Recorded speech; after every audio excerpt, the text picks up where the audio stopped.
Bismillahirrahmanirrahim. Assalamualaikum warahmatullahi wabarakatuh. Alhamdulillahil azizil ghafar, adada ma shalla lahul musalluna al-akhyar, wassalatu wassalamu ala nabiyil mukhtar, khairu man raka'a wa sajada wa astaghfara bil ashar, wa ala man tabi'ahum bi ihsanin ila yaumin yabruzu fihi ibadullahil wahidil qahar. Amma ba'd. Rabbi shrah li sadri wa yassir li amri wahlul 'uqdatam min lisani yafqahu qawli. Allahumma inna nas'aluka ilman nafi'an wa rizqan halalan wa 'amalan mutaqabbala.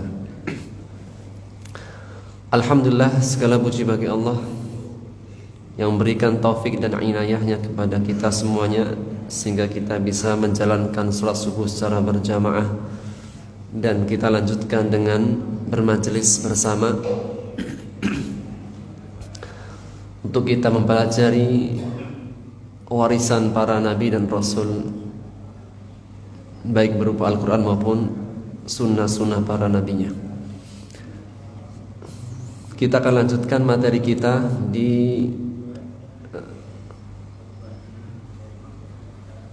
Surat An-Nisa.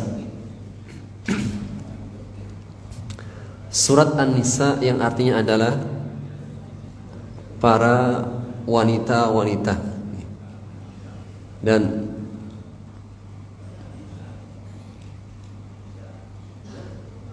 Allah menamakan salah satu surat dari Al-Quran Al-Karim dengan surat An-Nisa. Hal ini memberikan satu faedah di antara faedah-faedah yang lainnya, bahwasanya Allah Subhanahu wa taala memuliakan kedudukan seorang perempuan. Bahwasanya An-Nisa, wanita-wanita, adalah makhluk Allah, hamba Allah, amat Allah yang memiliki kemuliaan di sisi Allah, baik dari beberapa sebab atau illat. Karena wanita adalah seorang ibunda. Mulianya seorang perempuan salah satu sebabnya karena dia kelak menjadi seorang ibu. Dan seorang ibu kedudukannya dalam agama ini dalam perkara kebaktian seorang anak kepadanya 3 kali lipatnya dari seorang ayah. Kebaktian itulah disebut dengan istilah yang kita kenal dengan istilah birrul walidain. Maka diistilahkan birrul walidain, berbakti kepada kedua orang tua. Dan Allah menggunakan lafaz al-walidain, tidak menggunakan lafaz al-abawain. Dalam bahasa Arab, kedua orang tua itu ada 2 kalimat. Ada al-walidain, ada al-abawain. Al-walidain kedua orang tua, al-abawain juga kedua orang tua. Namun masing-masing lafaz ini memberikan makna khusus. Jika disebut al-walidain, maka sisi ibu lebih kuat dibandingkan sisi bapak, ayah. Jika disebutkan al-abawain, maka sisi ayah lebih kuat daripada sisi ibu. Dan 2 kalimat ini Allah sebutkan dalam Al-Quranul Karim. Al-walidain Allah sebutkan, al-abawain juga Allah sebutkan. Namun dalam perkara berbakti kepada kedua orang tua, maka lafaz yang dipilih adalah al-walidain. Hal ini menegaskan akan mulianya seorang ibu di sisi Allah Subhanahu wa taala, sehingga mulianya seorang perempuan karena kelak mereka menjadi seorang ibu. Yang kedua, di antara sebab mulianya seorang perempuan, karena perempuan adalah seorang anak perempuan. Seorang anak perempuan yang dengannya jadikan sebab seorang bapak mendapatkan surga. Sebagaimana hadis yang masyhur, yaitu tentang seorang bapak yang dikaruniai oleh 3 orang anak perempuan, kemudian ia membesarkannya sampai dia menikah, maka baginya surga. Maka seorang sahabat bertanya, bagaimana dengan yang 2? Demikian juga yang 2. Bagaimana dengan yang 1? Demikian juga jika memiliki 1 anak perempuan. Yang ketiga, mulianya seorang wanita karena dia adalah seorang istri. Seorang istri kedudukan dalam agama sangat mulia sekali, sehingga Allah jadikan khidmatnya kepada seorang suami menjadikan sebab ia akan dibukakan dari semua pintu-pintu surga. Maka hal ini menegaskan tentang kemuliaan seorang perempuan. Dan sebelum kita masuk pada surat An-Nisa, pembahasan terakhir kemarin, kita masih dalam tentang fadilah. Maka surat An-Nisa memiliki beberapa fadilah. Fadilah yang pertama, kedua, ketiga sudah kita sebutkan. Kita pada fadilah yang keempat.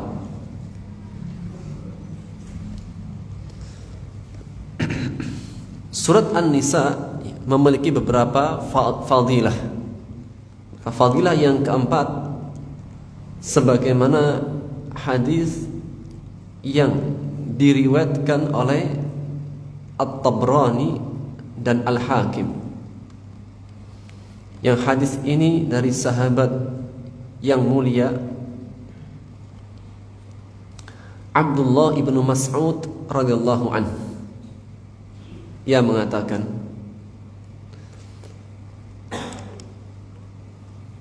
Inna fin nisa'i la khamsa ayatin. Sesungguhnya pada surat An-Nisa terdapat 5 ayat.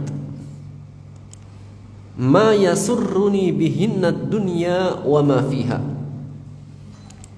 Yang aku tidak ingin jika kelima ayat tersebut ditukar kepadaku dengan dunia dan seisinya.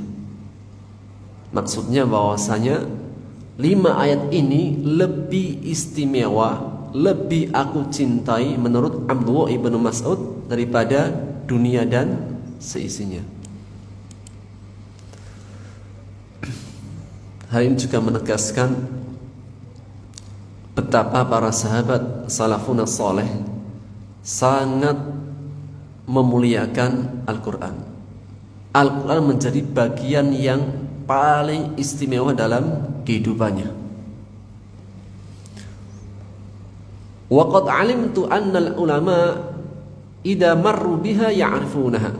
Dan sungguh aku mengetahui jika para ulama membacanya, melewatinya, membaca surat An-Nisa, melewati surat An-Nisa, pasti mereka mengetahuinya. Kalau kita baca surat An-Nisa dari awal sampai akhir, pasti kita menjumpai ayat tersebut. Yang pertama yaitu pada ayat yang ke-31 dari surat An-Nisa. Itulah firman Allah, A'udzu billahi minasyaitonir rajim. In tajtanibu kaba'ira ma tunhauna an nukaffir ankum sayyi'atikum wa nudkhilkum mudkhalan karima. Jika kalian menjauhi dosa-dosa besar, al-kabair, semua dosa-dosa besar. Dan tentunya kita ketahui dosa itu ada 2. Ada dosa-dosa kecil, ada dosa-dosa besar. Allah menegaskan, jika kalian menjauhi dosa-dosa besar, ma tunhauna an, yang dilarang kepada kalian, nukaffir ankum sayyi'atikum. Apa balasan Allah bagi seseorang yang menjauhi dosa-dosa besar? Dosa-dosa besar yang Allah larang. Apa janji Allah kepada hambanya yang menjauhi dosa-dosa besarnya? Nukaffir ankum sayyi'atikum, niscaya kami akan hapus kesalahan-kesalahannya. Setiap Bani Adam pasti punya salah, kekurangan. Tidak ada seorang pun yang hidup di atas muka bumi itu yang tidak punya kesalahan, kekurangan. Dan di antara bentuk rahmatnya Allah kepada manusia Bani Adam, Allah tidak menyiksa langsung seketika ketika seseorang berbuat dosa. Namun Allah tangguhkan, Allah berikan tangguh agar dia kembali kepadanya. Maka di antara perkara yang sangat menggembirakan bagi seorang hamba ketika dia menjauhi dosa-dosa besar, nukaffir ankum sayyi'atikum, Allah akan menghapus dosa-dosanya, kesalahan-kesalahannya. Wa nudkhilkum mudkhalan karima, dan niscaya kami akan masukkan kalian ke tempat masuk yang baik. Maksudnya adalah surga. Nudkhilukum mudkhalan karima, niscaya kami masukkan kalian ke tempat yang masuk yang mulia. Maka masuk surga Allah istilahkan dengan mudkhalan karima, masuk yang baik, masuk yang dimuliakan. Karena memang ketika seorang masuk surga itu tidak masuk dengan sendirinya, atau masuk tanpa ada yang menyambutnya. Kita terkadang masuk ke suatu tempat, perumahan atau suatu tempat nih. Ketika masuk, kita masuk sendirian, nggak ada yang menyambut, nggak ada yang meriahkan, ya masuk sendiri. Namun ketika masuk surga, kondisinya, keadaannya karim, dalam keadaan mendapatkan kemuliaan, layaknya seperti tamu istimewa. Ketika seseorang menjadi tamu istimewa, gimana Pak? Dia disambut. Mungkin apa? Ketika menyambutnya dengan berdiri. Tidak hanya itu, dia diberikan tempat yang khusus. Mungkin juga Pak, sudah disiapkan hidangan-hidangannya. Segala apa yang diinginkan sudah disiapkan untuknya. Itulah apa? Mudkhalan karima. Ketika seorang masuk surga, maka dia masuk dalam keadaan dimuliakan. Ayat yang kedua, ayat yang sangat mulia bagi Abdullah ibnu Mas'ud radhiyallahu anhu. Dari ayat-ayat yang terdapat dalam surat An-Nisa adalah pada ayat yang ke-40. Itulah firman Allah, a'udzubillahi minasyaitonir rajim, innallaha la yadhlimu mithqala dzarrah. Sesungguhnya Allah la yadlimu, tidak akan mendolimi hambanya mithqala dzarrah, walaupun sebesar biji darrah. Sesungguhnya Allah tidak akan mendolimi, mengurangi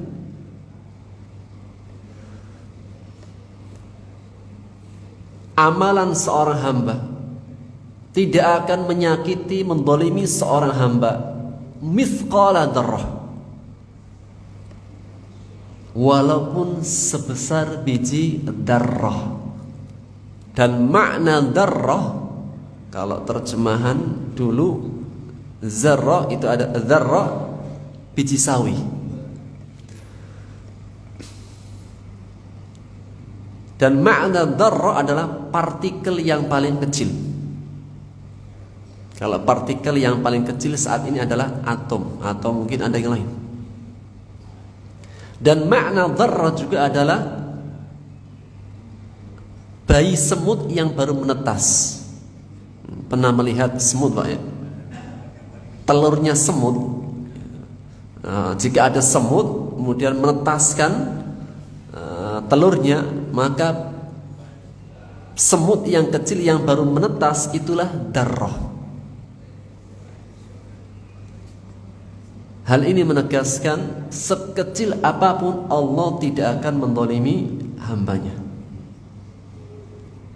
Dalam perkara balasan yang buruk sepadan. Wa in taku hasanatan yudha'ifha.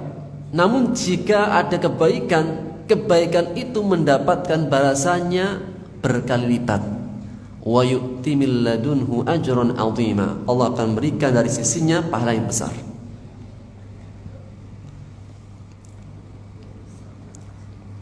Dalam perkara kebaikan Allah membalasnya dengan berkali lipat.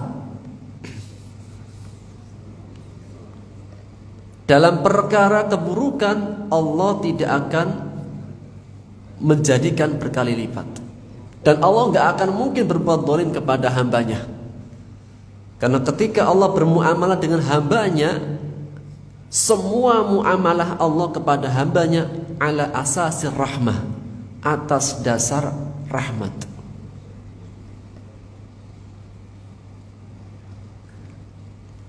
Kataba ala nafsihi rahmah. Allah mewajibkan atas dirinya rahmat. Di antara bentuk bagian daripada rahmat masuknya surga kekal abadi.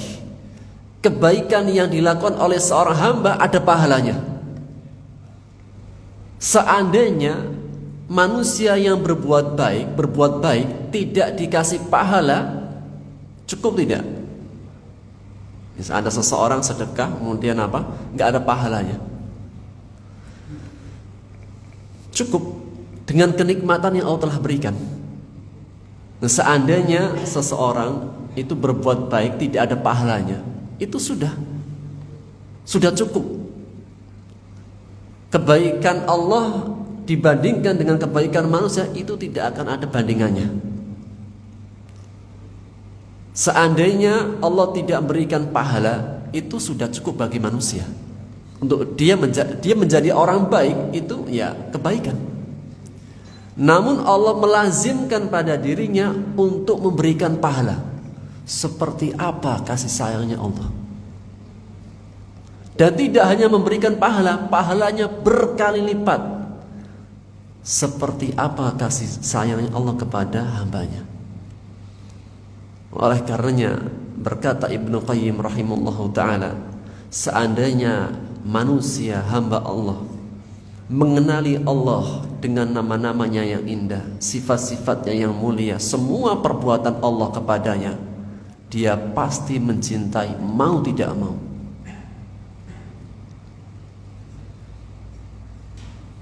Allah mengharamkan, Allah tidak akan berbuat zalim. Bahkan Allah lebih tegas lagi, Allah mengharamkan zalim kepada dirinya. Itulah sabda Rasulullah sallallahu alaihi wasallam fima yarwihi an rabbih, dalam hadis qudsi yang beliau meriwayatkannya dari Allah Subhanahu wa taala, atau dalam istilah mustalahul hadis disebut dengan hadis qudsi. Hadis yang Rasulullah sallallahu alaihi wasallam meriwayatkannya dari Rabb-nya. Itulah sabda Rasulullah sallallahu alaihi wasallam yang beliau riwayatkan dari Rabb-nya dalam hadis yang diriwayatkan oleh Muslim dari sahabat Abu Dzar Al-Ghifari radhiyallahu anhu, dan kita bisa jumpai dalam hadis Arba'in yang ke-24. Ani Nabi sallallahu alaihi wasallam fi ma yarwihi an rabbih subhanahu wa ta'ala, dari Nabi sallallahu alaihi wasallam yang beliau riwayatkan dari Rabb-nya Maha Suci lagi Maha Tinggi, annahu qala, bahwasanya Allah berfirman, Ya ibadi, inni haramtu dzulma ala nafsi. Wahai hamba-hambaku, sesungguhnya aku mengharamkan kezaliman atas diriku sendiri. Allah sendiri yang mengharamkan kezaliman atas dirinya sendiri. Sebagaimana Allah menetapkan pada dirinya rahmah, kataba ala nafsihi rahmah. Allah mengharamkan atas dirinya perbuatan zalim. Waj'altuhu bainakum muharrama, dan aku menjadikannya haram di antara kalian, itu perbuatan zalim. Fala tadzalamu, maka janganlah kalian saling berbuat zalim di antara kalian. Ya ibadi, kullukum dhalun illa man hadaitu fastahduni ahdikum. Wahai hamba-hambaku, sesungguhnya kalian semua itu dalam keadaan tersesat, kecuali siapa yang aku berikan petunjuk kepadanya, maka mintalah petunjuk kepadaku, niscaya aku berikan petunjuk. Ya ibadi, kullukum ja'i'un illa man at'amtuhu fastata'imuni ut'imkum. Wahai hamba-hambaku, sesungguhnya kalian semua adalah kelaparan, kecuali siapa yang aku berikan makan kepadanya, maka mintalah makan kepadaku, niscaya aku akan berikan makanan. Ya ibadi, kullukum 'arin illa man kasautuhu fastaqsuni aksukum. Wahai hamba-hambaku, kalian semua telanjang, kecuali siapa yang aku beri pakaian kepadanya, maka mintalah kepadaku, niscaya aku berikan pakaian kepadanya. Ya ibadi, innakum tukhti'una bil-laili wan-nahar wa ana aghfirud dunuba jami'a fastaghfiruni aghfir lakum. Wahai hamba-hambaku, sesungguhnya kalian berbuat kesalahan di waktu malam dan siang, dan semuanya dari kita pasti pernah berbuat salah. Apakah salah atas dasar kesengajaan atau tidak disengaja, atau karena kuatnya hawa nafsu? Bani Adam khata'. Semua Bani Adam pasti pernah berbuat kesalahan. Namun Allah tegaskan, ya ibadi innakum tukhti'una bil-laili wan-nahar. Kalian semua adalah pendosa di waktu malam dan siangnya. Namun ingat, ana aghfirud dunuba jami'a. Sesungguhnya aku akan mengampuni semua dosa-dosa. Fastaghfiruni, maka mohonlah ampun kepadaku, niscaya aku berikan ampunan kepada kalian. Ya ibadi, innakum lan tablughu durri fatadurruni wa lan tablughu naf'i fatanfa'uni. Wahai hamba-hambaku, sesungguhnya kalian tidak akan bisa memberikan mudarat, tidak akan bisa membahayakanku, dan kalian juga tidak akan bisa memberikan manfaat kepadaku. Ya ibadi, wahai hamba-hambaku, law anna awwalakum wa akhirakum wa insakum wa jinnakum kanu ala atqa qalbi rajulin wahidin minkum. Seandainya orang pertama kalian sampai orang yang terakhir, manusianya maupun golongan jinnya, mereka menjadi manusia yang paling bertakwa di antara kalian. Seandainya orang yang pertama sejak zaman Nabi Adam sampai orang yang terakhir, dari golongan jin maupun manusia, semuanya menjadi orang yang paling bertakwa, mazada fi mulki syai'a, hal itu tidak menambah kepadaku kerajaan. Ya ibadi law anna awwalakum wa akhirakum wa insakum wa jinnakum kanu ala afjari qalbi rajul wahidin minkum ma naqasa dzalika min mulki syai'a. Wahai hamba-hambaku, seandainya orang pertama kalian sampai orang yang terakhir kalian, dari golongan manusia maupun dari bangsa jinnya, mereka semuanya menjadi orang yang paling durhaka, ma naqasa dzalika min mulki syai'a, semua itu tidak mengurangi sedikit pun dari kerajaanku. Ya ibadi, law anna awwalakum wa akhirakum wa insakum wa jinnakum fasa'aluni fa'ataitu kulla mas'alatin fa'ataitu kulla insanin mas'alatah ma naqasa dzalika mimma indi. Wahai hambaku, seandainya orang pertama dan orang terakhir dari golongan manusia dan jinnya mereka berkumpul pada suatu tempat, kemudian mereka meminta sesuatu kepadaku, kemudian setiap orang diberikan permintaannya, hal itu tidak akan mengurangi sedikit yang aku miliki, illa kama yanqusul mikhyat idza udkhilal bahr, melainkan seperti berkurangnya air seperti sebuah jarum yang dimasukkan ke dalam lautan, kemudian diangkat jarumnya, maka air yang menempel pada jarum tersebut, sedangkan yang aku miliki lautan yang tidak ada ujungnya, seperti itulah yang berkurang dari apa yang ada di sisiku. Seandainya seluruh manusia dari golongan jin dan manusianya yang pertama dan yang terakhir meminta sesuatu dan setiap orang Allah kasih permintaannya, tidak mengurangi sedikit pun dari kerajaan Allah,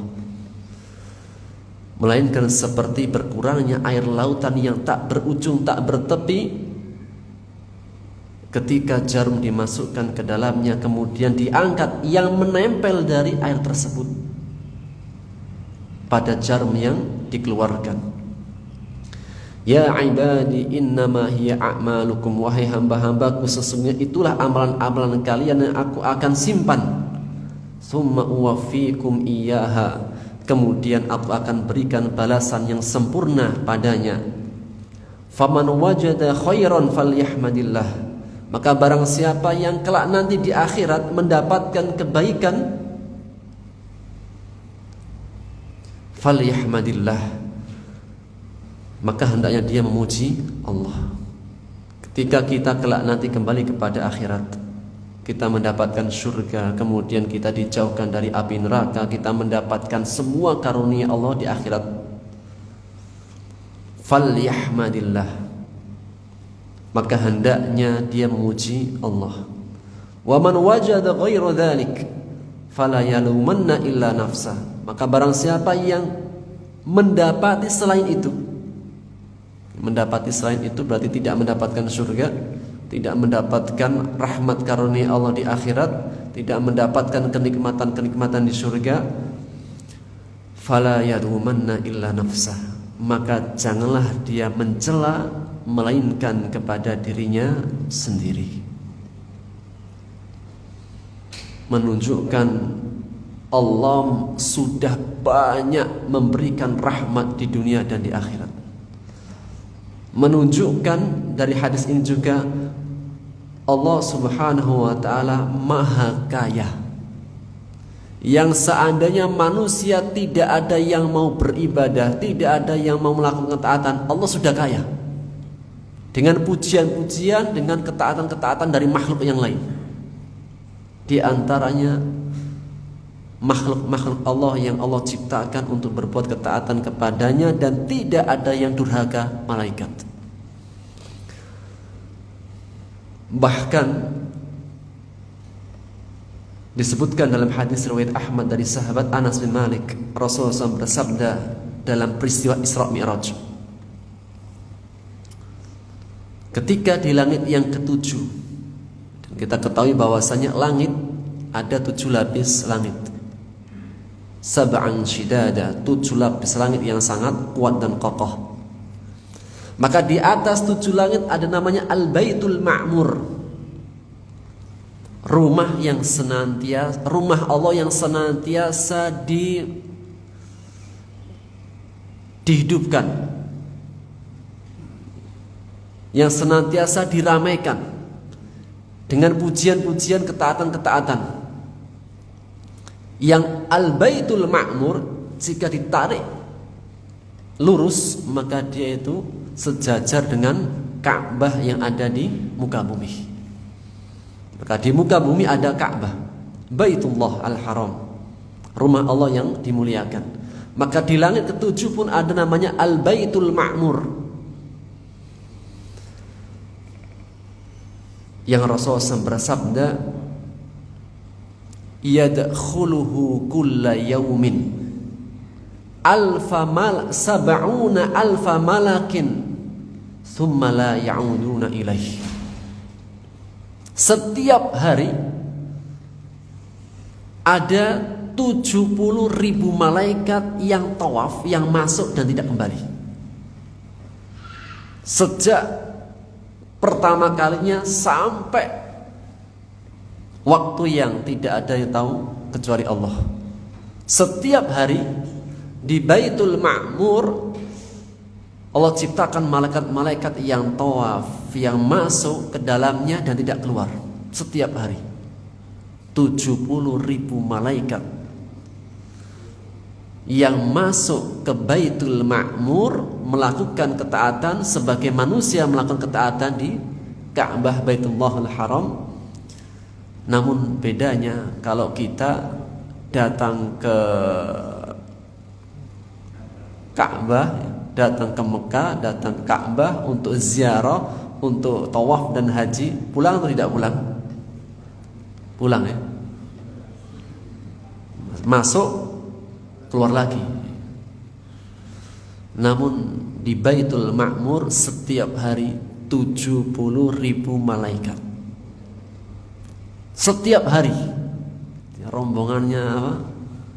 Rombongan 70.000 malaikat yang masuk dan tidak keluar. Kira-kira berapa jumlahnya sampai sekarang? Wallahu a'lam bi'adadihim, dengan jumlah mereka. Taunya bisawab saja pokoknya. Hal ini menegaskan Allah Maha Kaya, Allahul Ghaniyul Hamid.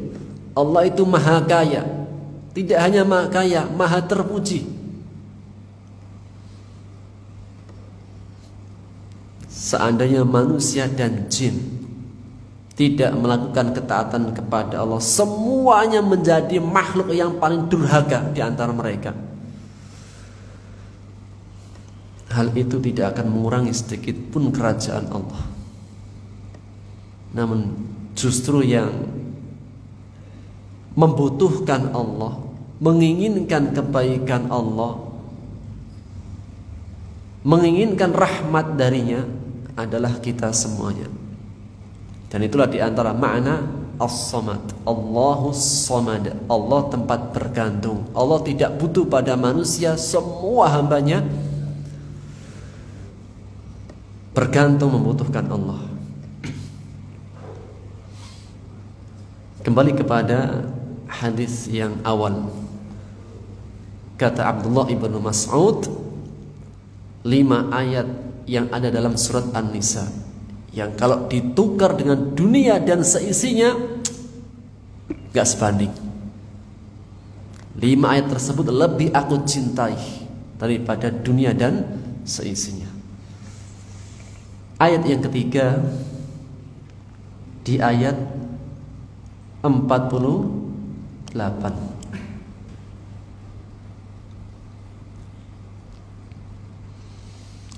Itulah firman Allah, a'udzubillahi minasyaitonirrajim. Innallaha la yaghfiru an yushraka bihi wa yaghfiru ma duna dzalika liman yasha' wa man yusyrik billah faqad iftara itsman 'azima. Sesungguhnya Allah tidak akan mengampuni perbuatan dosa syirik.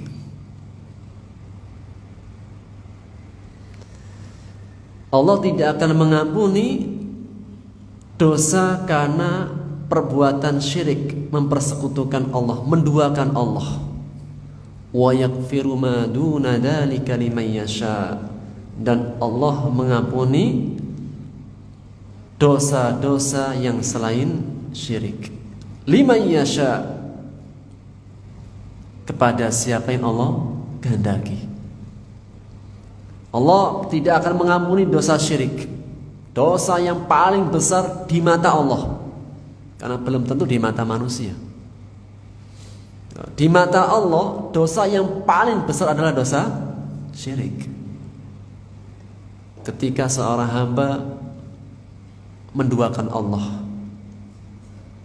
meyakini ada seseorang atau benda yang memiliki kekhususan rububiyah, bahwasanya dia bisa mematikan, bisa menghidupkan, bisa ngasih rezeki, bisa dan sebagainya. Nah, ketika dia menduakan Allah dalam kekhususan dari rububiyahnya, itulah syirik. Baik yang mereka menduakan Allah atau yang mereka hanya menyembah kepada selain Allah. Maka kezaliman yang paling besar, dosa yang paling besar di mata Allah. Karena kalau pakai ukurannya penilaian manusia, ya berbeda. Menurut manusia, dosa yang paling besar apa? Kalau menurut manusia, di mata manusia, kejahatan yang paling besar apa? Korupsi? Enggak, korupsi malah ringan, Pak. Membunuh? Membunuh juga masuk penjara bebas. Manusia, dosa yang kejahatan yang paling buruk di mata manusia.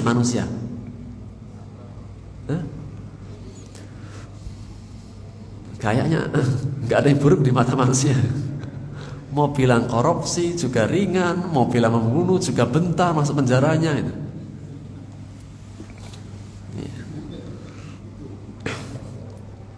Kejahatan yang paling buruk di mata manusia adalah curi ayam.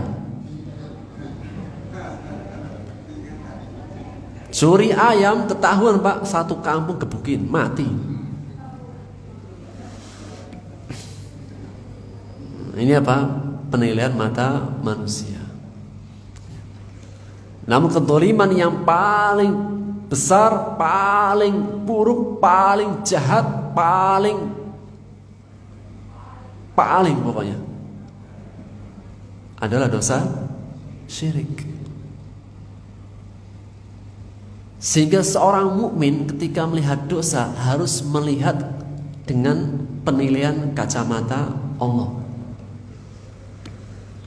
Dari semua kejahatan-kejahatan yang harus diingkari, paling besar oleh seorang mukmin dosa apa? Syirik.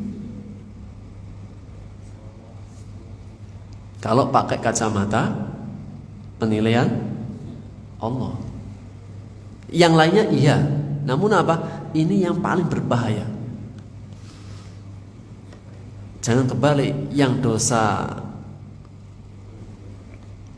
tidak paling zalim kita paling keras, namun dosa syirik kita terlalu banyak mentoler.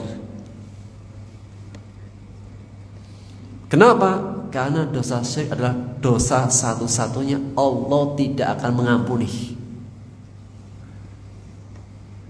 Dengan nas Quran maupun nas hadis.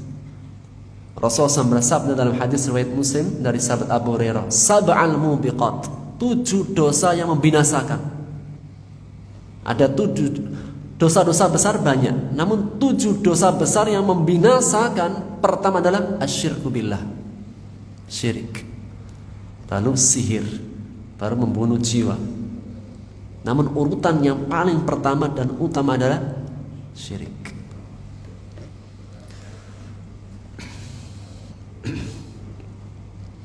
Oleh karenanya Nabi Ibrahim alaihissalam, doa yang diminta untuk dia dan anak cucunya, Pak, di antaranya doa Nabi Ibrahim. Nabi Ibrahim berdoa, wajdubni wa baniya an na'budal asnam. Ya Allah, jauhkan aku dan anak cucuku dari menyembah berhala-berhala.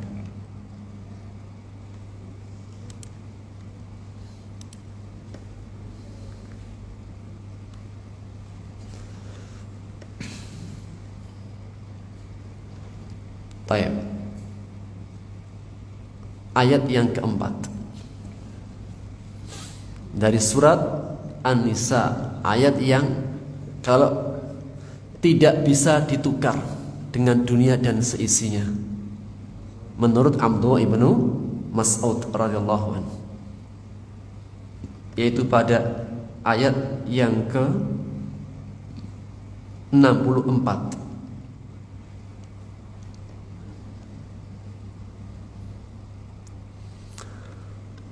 Itulah firman Allah, a'udzubillahi minasyaitonir rajim.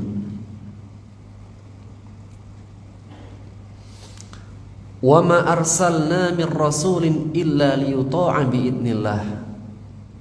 Dan tidaklah kami mengutus seorang rasul melainkan untuk ditaati dengan izin Allah, dengan perintah Allah. Allah mengutus seorang rasul itu untuk ditaati, diikuti. Dan diikutinya, ditaatinya seorang rasul atas perintah siapa? Allah. Walau annahum idzalamu, sekiranya mereka dzalamu anfusahum, mereka berbuat zalim terhadap diri mereka sendiri. Maksudnya perbuatan dosa. Perbuatan dosa, salah itu keburukannya akan menimpa dirinya sendiri. Perbuatan zalim apa saja, baik zalim kepada Allah, zalim kepada diri sendiri, zalim kepada orang lain,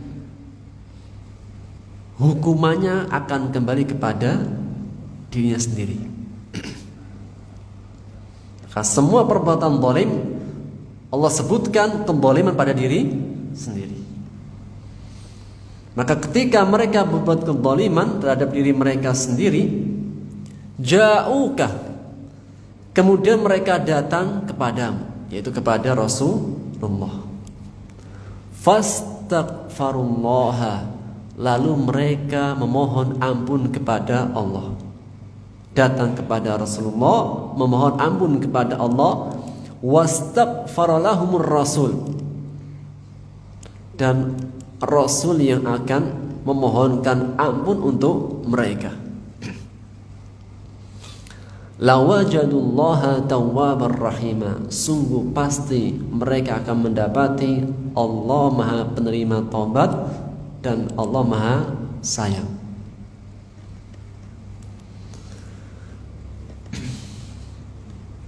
Hal ini menegaskan faedah diantaranya tentang keutamaan para rasul. Bahwasanya jika Rasulullah SAW yang mendoakan, maka Allah langsung memberikan jawaban, berkenan untuknya.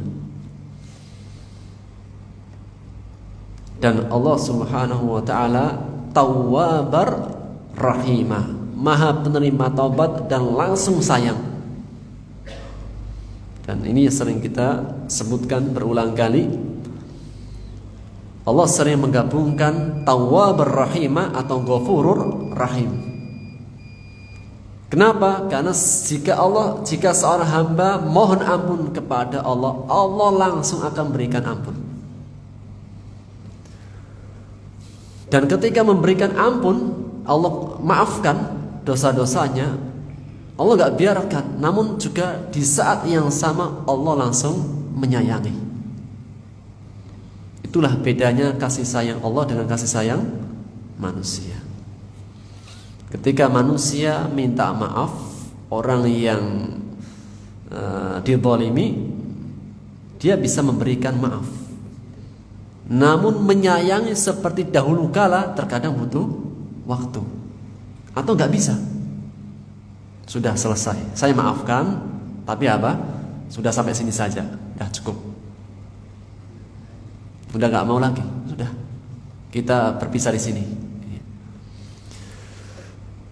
Atau bisa kembali seperti sedia kala, namun butuh waktu. Namun Allah tidak. Tawwaban rahiman. Ketika Allah sudah menerima taubatnya, di waktu yang sama Allah langsung menyayangi. Rahim, bukan rahim. Rahim menunjukkan sighah mubalaghah, langsung sangat-sangat menyayangi.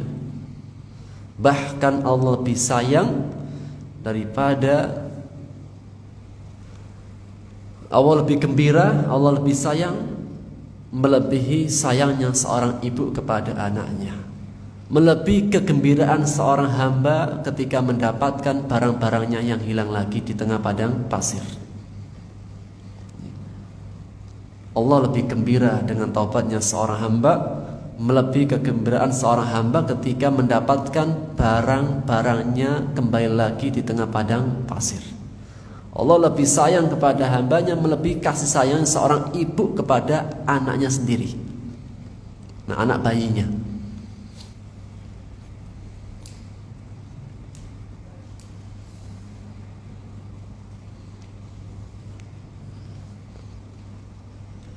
Di ayat 64 menegaskan tentang keutamaan para nabi dan rasul, khususnya Nabi Muhammad sallallahu alaihi wasallam, sehingga agar kita memperbanyak salawat kepada beliau. Dan ketika kita memperbanyak salawat kepada beliau, khususnya di hari Jumat, Allah akan menyampaikan pesan itu kepada Rasulullah SAW dan beliau akan memberikan jawabannya. Tentunya ini dalam perkara gaib. Bukan berarti Allah menghidupkan rohnya Rasulullah kemudian hadir, tidak. Karena sebagian orang ada yang mengatakan bahwasanya apa? Ketika kita bersolawat Rasulullah SAW hidup. Jika demikian, bagaimana dengan lafaz firman Allah ketika menegaskan innaka mayyitu wa innahum mayyitun, sesungguhnya engkau wahai Muhammad pasti mati dan mereka pun akan mati. Dan bagaimana dengan firman Allah, wa ma ja'alna li basyarin min qablikal khuld, dan kami tidak pernah menjadikan seorang pun di muka bumi itu ada yang kekal selamanya hidup. Hidup di alam barzah, hidup di alam ruh, iya, namun tidak hidup di dunia. Karena Allah tidak pernah menjadikan seorang pun kekal di atas muka bumi dunia. Wa ma ja'alna li basyarin min qablikal khuld, dan kami tidak pernah menjadikan seorang pun dari manusia itu kekal di atas muka bumi. Taib. Ayat yang terakhir dari surat An-Nisa.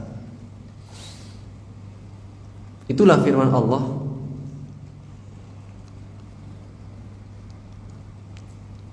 di ayat 110.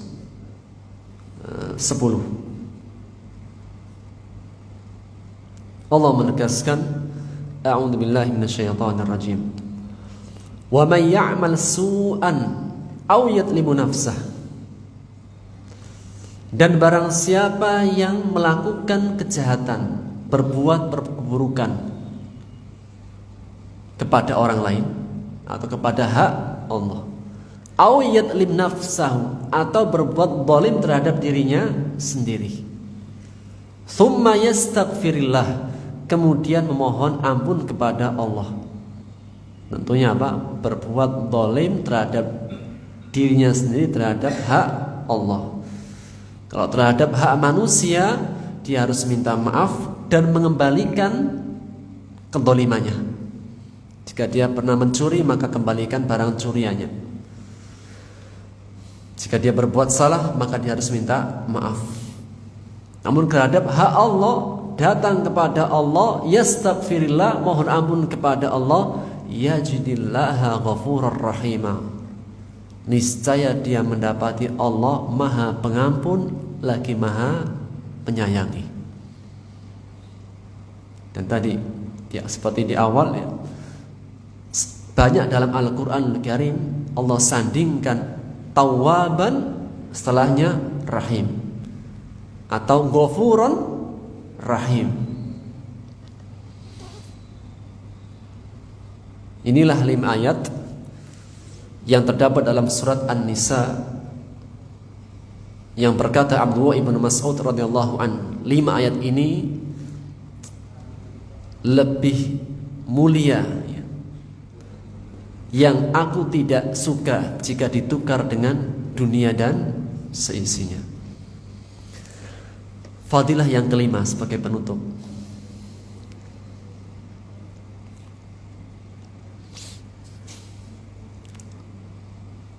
Mengenai tentang surat An-Nisa.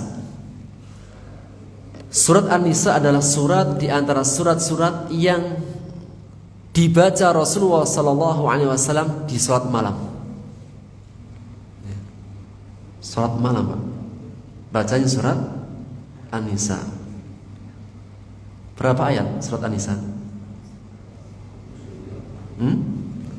176 ayat.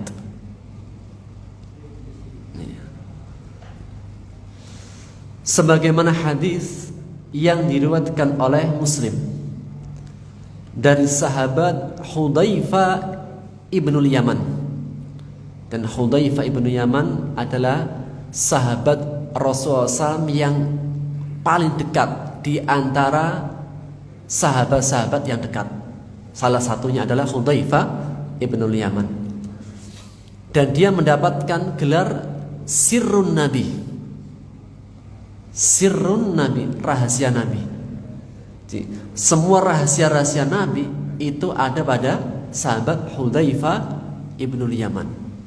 Kira-kira kalau kita punya rahasia ini kita beritahukan kepada semua orang atau orang yang khusus?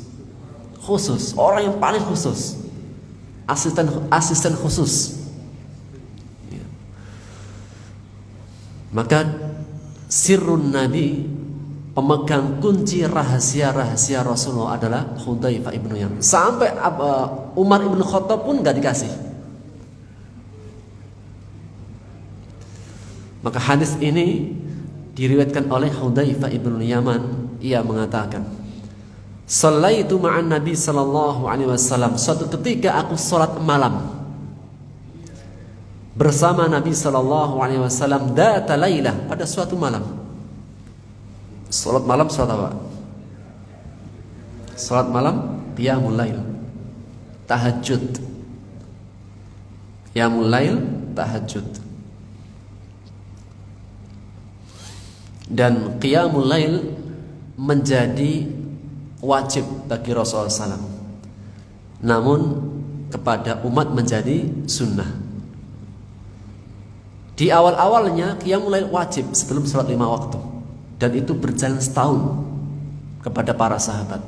Sampai turunlah ayat terakhir dari surat Al-Muzammil di ayat 20. Kemudian dihapus salat qiyamul lail yang awalnya wajib menjadi sunnah. Namun tetap wajib bagi Rasulullah SAW. Dan Rasulullah SAW seringnya salat qiyamul lail 11 rakaat.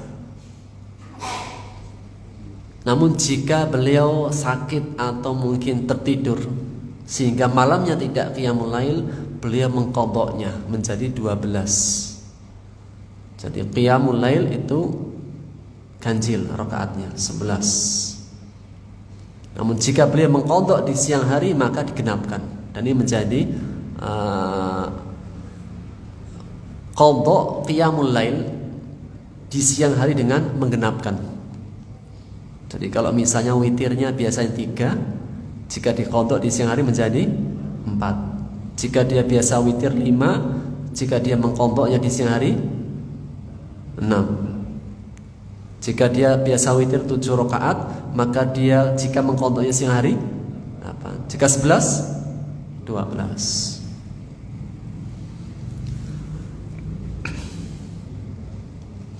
Faftatahas al-Baqarah, maka Rasulullah SAW salat malamnya yang diikuti oleh Hudzaifah bin Yaman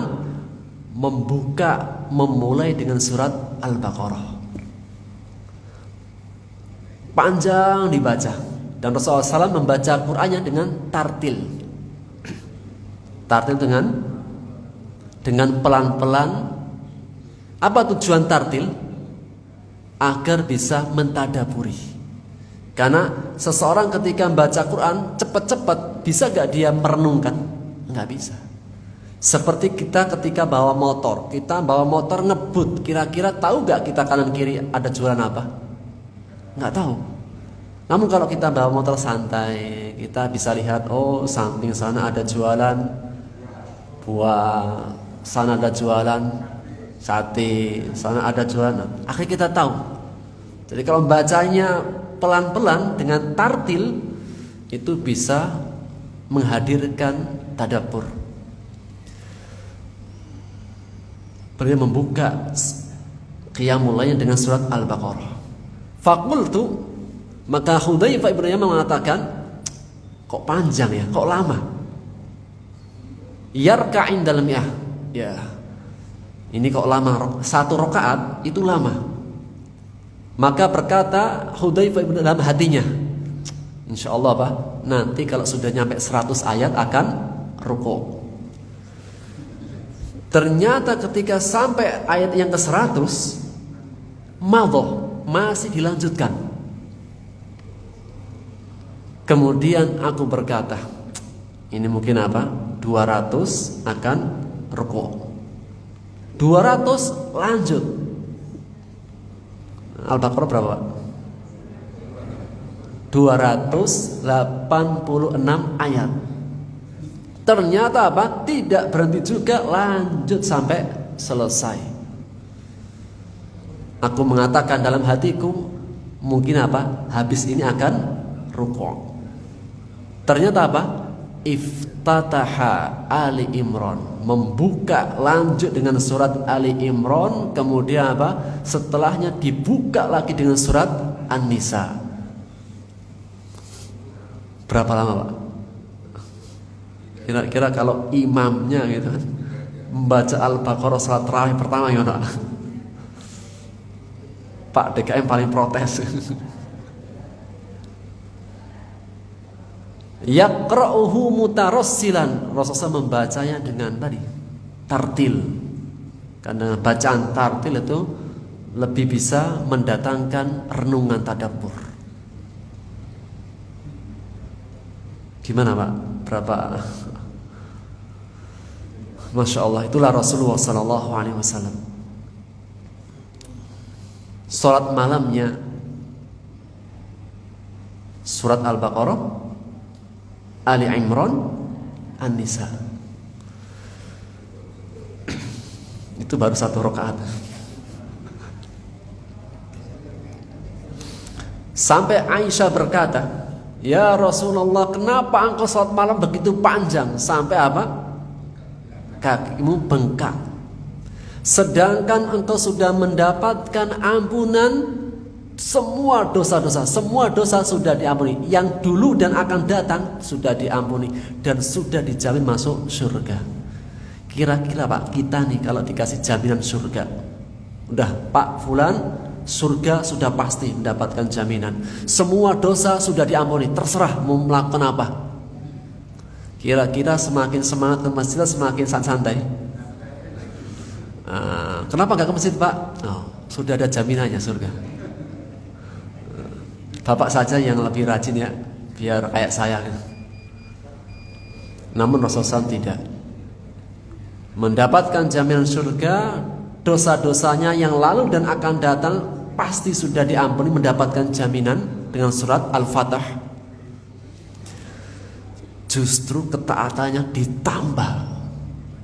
Dan ketika ditanya apa jawaban beliau kepada Aisyah, afala akuna abdan syakura, apa enggak boleh aku menjadi hamba yang bersyukur?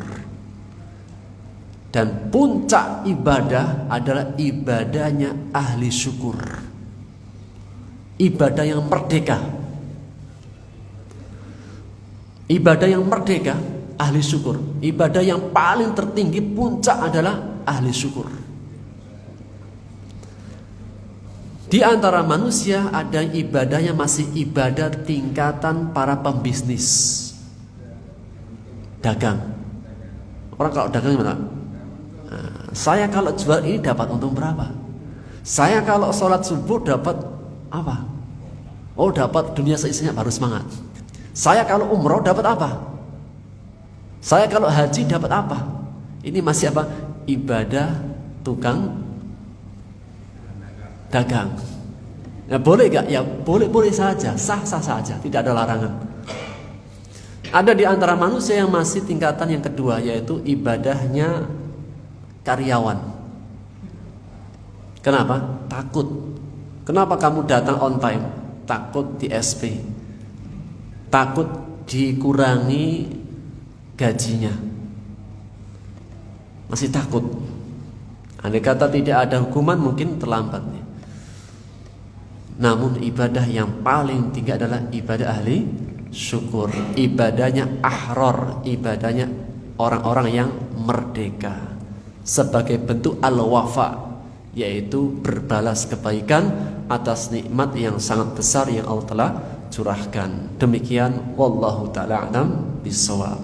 Insyaallah pertemuan yang akan datang baru kita akan masuk pada ayat pertama dari surat An-Nisa. Demikian kita akhiri dengan doa kafaratul majlis. Wallahu taala alam bisawab. Subhanaka wa bihamdika asyhadu an la ilaha illa anta astaghfiruka wa atubu ilaik. Assalamualaikum warahmatullahi wabarakatuh.